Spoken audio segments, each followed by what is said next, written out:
April Curcio. And I am Latrice Ham. Today was amazing, and thank you so much. My biggest takeaway is to spend time with the Holy Spirit and bring heaven to earth. Our recital will be birthed June 2nd, and the theme is called Heaven on Earth.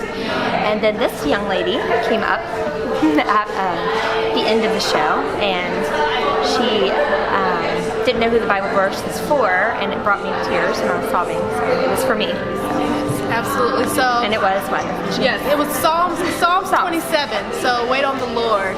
Yeah. But what I have what I learned during this session today, one of the biggest things that stuck out to me was the whole connection versus competition. Yes. And how connection, like we connect here in this community, connection is built on love, whereas competition is based on fear.